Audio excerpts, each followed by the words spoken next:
Salut les amis, j'espère que vous allez bien. On est parti pour la vidéo du jour. Aujourd'hui, on a un petit programme, les amis. On a quelques petites informations, quelques petits déclats côté merengue. À l'heure où je fais la vidéo, les amis, l'entraînement n'a pas repris côté merengue. Je tourne la vidéo, il est un petit peu plus tôt que 11h. Donc l'entraînement, c'était à 11h côté merengue. Donc j'ai pas forcément les informations et les photos en ce qui concerne les présences à l'entraînement à 3 jours maintenant du Classico. En tout cas, les amis, on rappelle tout de même qu'aujourd'hui, c'est normalement le grand retour de Thibaut Courtois à l'entraînement. S'il n'y a pas eu de pépin depuis 48 heures, Thibaut devrait être à l'entraînement.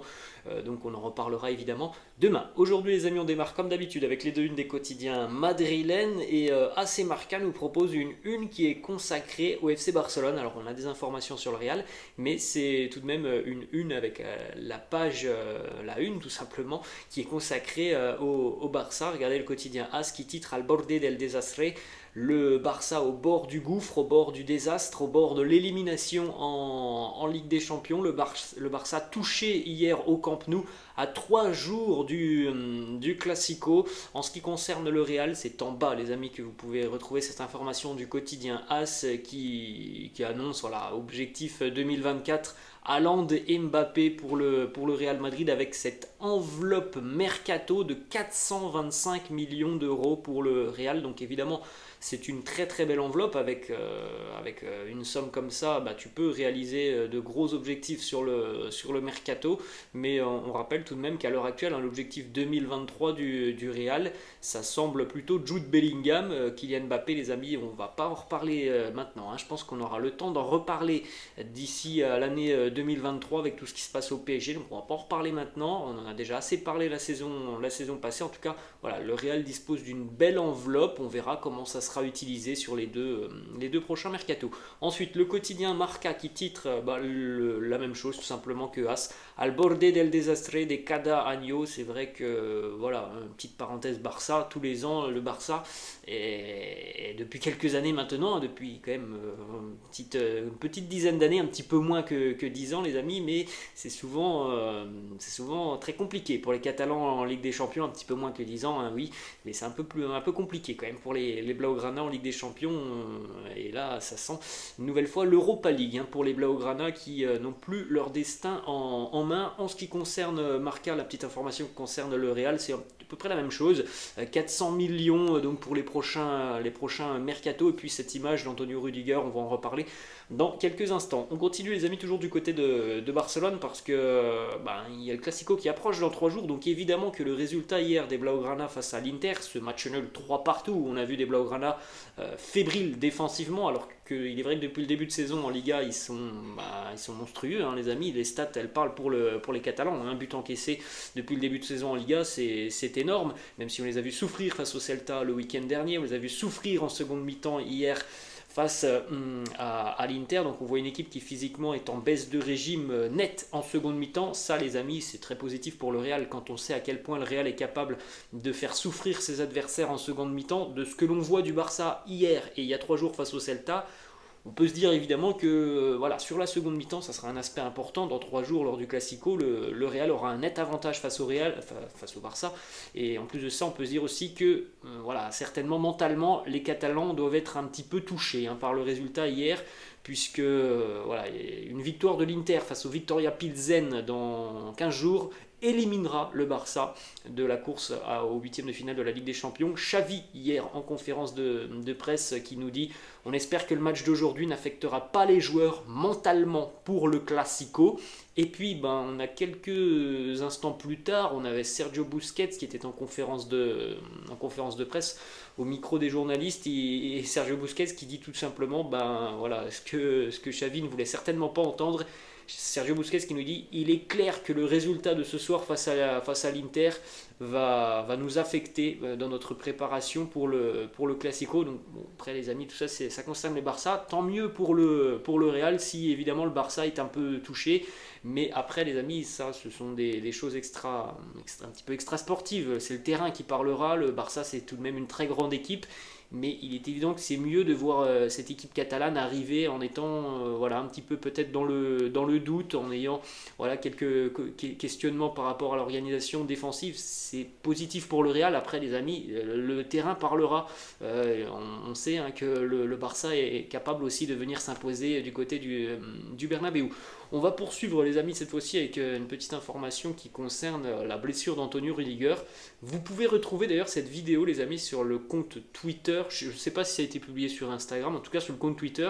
Vous allez sur le compte officiel du Real Madrid, vous scrollez un petit peu, vous descendez voilà, jusqu'à hier et vous allez retrouver une vidéo de 5 minutes sur la prise en charge d'Antonio Rüdiger juste après le coup de sifflet final, donc son retour au vestiaire et l'opération, en tout cas les points de suture pour Antonio Rüdiger. Vous allez voir un petit peu tout ça.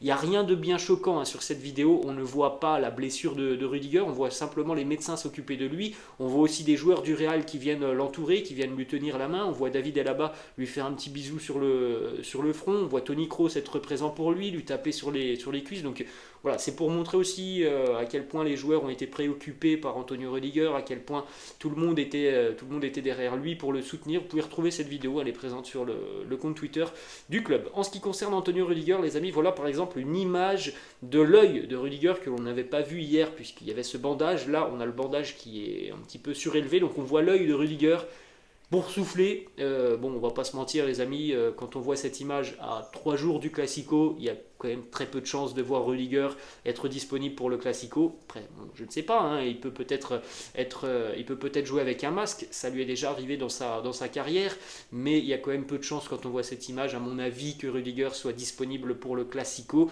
De toute façon les amis, on en avait parlé lors du débrief face au Shakhtar. Rüdiger, je pense qu'il n'allait pas, même s'il n'avait pas eu cette blessure, je pense qu'il n'allait pas débuter en tant que titulaire ce Classico. Donc évidemment que là, la blessure, ça confirme un peu ce que l'on pouvait penser. Le quotidien AS affirme même hier que Militao et Alaba seront titulaires pour le Classico. Bon, c'est bien normal, hein, évidemment les amis, on peut se dire que Rüdiger va être gêné, notamment dans les duels aériens. S'il faut lutter par exemple face à un Lewandowski, c'est sûr que le fait d'avoir des points de suture, un œil à moitié ouvert, c'est impossible de jouer au foot, hein, les amis. Donc à mon avis, je ne suis pas médecin du club, je ne suis pas Carlo Ancelotti, mais à mon avis, Antonio Rüdiger ne sera pas disponible pour le Classico. On continue les amis avec cette petite photo laissée donc sur son compte Instagram par Toni Kroos, photo dans l'avion donc avec le bandage de Antonio Rüdiger, le pouce levé pour Antonio Rüdiger et les deux petites légendes, Toni Kroos qui dit voilà, qualification, et puis Toni Rüdiger est une bête, est un monstre. Toni Rüdiger qui souligne lui la passe D de Toni Kroos. Ensuite, une petite information très positive qui concerne Toni Kroos et son avenir au Real Madrid. Selon Plettigol, journaliste Sky Sports, il va y avoir des discussions très prochainement entre le Real et l'international allemand sur une prolongation d'1 an pour Toni Kroos. D'ailleurs, une petite déclat de Kroos, c'était hier, il a été interrogé voilà, par plusieurs médias sur le fait peut-être de le voir disputer les Jeux Olympiques en 2024 à Paris. Il nous dit non, à l'heure actuelle, je ne sais même pas si je jouerai encore au foot en 2024. Donc voilà, hein, les amis, je pense que on est sur tout simplement la dernière grosse année de Toni Kroos niveau football, hein, quand je dis ça. Voilà, et peut-être qu'il lui reste encore 1 an et demi au Real Madrid. On l'espère tous qu'il y aura cette prolongation de contrat. On a bien compris les amis, je pense que dans 2 ans, Toni Kroos, voilà, il aura mis un terme à sa carrière. Mais après, voilà, on va espérer qu'il prolonge tout de même d'1 an côté merengue. Ensuite, autre déclat de Toni Kroos sur les meilleurs trophées qu'il a gagnés en club dans sa carrière. Il nous dit la Ligue des Champions de 2016 et celle de 2022. La victoire à Paris a été pour moi la meilleure parce que je ne pensais pas que ça pourrait être possible et parce que pour la première fois, toute ma famille était dans le stade. On va pas revenir les amis sur le scénario de cette finale avec les nombreux arrêts de Thibaut Courtois et le scénario dingue qui a accompagné le Real tout au long de cette campagne de Ligue des Champions. Toni Kroos a même rajouté aussi sur le match face à Manchester City, le match aller où le Real est battu au final 4-3, il nous dit sur ce match on peut perdre 10 buts à 1. Donc voilà, on va pas revenir sur tout ça les amis. Ensuite une petite déclat aussi de Tony Kroos, interrogé par un journaliste sur ce qu'il ne pourra jamais dire à la TV, à la télévision, s'il devient par exemple consultant. Et voilà la réponse de Tony Kroos: cette équipe a gagné sans le mériter. Jamais il ne dira ça. Ça évidemment c'est une critique et un tacle visé notamment pour le Barça, pour Léo Messi, qui voilà, ont très honnêtement sorti leur opinion par rapport au Real. Ils pensent que le Real voilà, n'a pas mérité la Ligue des Champions l'année passée. Moi je suis d'accord avec Tony Kroos, évidemment que si une équipe va au bout dans une telle compétition comme la Ligue des Champions ou d'autres compétitions, c'est qu'elle le mérite, les amis. Après, voilà, il y a certainement évidemment beaucoup d'amertume côté Blaugrana et côté Léo Messi. Ensuite, dernière déclat de Tony Kroos, c'est une déclat voilà, beaucoup plus sympa, avec cette petite question d'un journaliste. Kroos, Benzema, Cristiano, Modric et Ramos vont organiser une fête. Comment vous vous organisez justement? Kroos qui nous dit: c'est Karim qui va choisir la musique, celui qui a le plus d'argent va payer. C'est donc Cristiano. Je serai certainement le premier à partir. Sergio Ramos va choisir le lieu, et Luka Modric sera certainement le dernier à quitter cette fête. Ensuite on termine les amis avec deux petites informations. Premièrement, une déclaration de Vinicius sur ses objectifs cette saison. Il nous dit: pour le niveau du football d'aujourd'hui, je dois faire plus. Il suffit de regarder Karim et Kylian Mbappé qui ont marqué plus de 40 buts la saison dernière. Pour être à ce niveau, il faut beaucoup participer au jeu avec des buts ou des passes décisives. Voilà, il veut encore se perfectionner, il veut encore être plus décisif, Vinicius. Et on termine les amis avec une petite information qui concerne le jeune Sergio Arribas, le crack de la Castilla merengue. C'est certainement les amis l'un des joueurs les plus prometteurs du côté de la Castilla, si ce n'est le plus prometteur. Il a déjà eu quelques opportunités avec l'effectif professionnel. Petite information donc pour l'année prochaine, donc 2023-2024, il est fort probable que Sergio Arribas obtienne une place dans l'équipe première, puisque du côté du Real, on aura certainement le départ de Mariano, le départ de Dani Ceballos, peut-être le départ aussi de Marco Asensio. Bon, Tony Kroos, on en a parlé, mais ça fait quand même beaucoup de monde et ça va évidemment libérer des places. Et pour un joueur comme Sergio Arribas qui montre beaucoup de très bonnes choses avec la Castilla, ça serait une belle récompense pour lui, et surtout que c'est un joueur prometteur les amis. C'est à mon avis quelqu'un qui voilà, a une belle et longue carrière qui va l'accompagner donc tout au long de sa jeune vie de footballeur. Donc espérons qu'il puisse atteindre ses objectifs du côté du Real. Voilà les amis, la fin de cette vidéo, j'espère que ça vous a plu. N'hésitez pas comme d'habitude à lâcher un petit pouce bleu, n'hésitez pas non plus à vous abonner à la chaîne les amis. Je vous laisse, je vous dis à demain, ciao.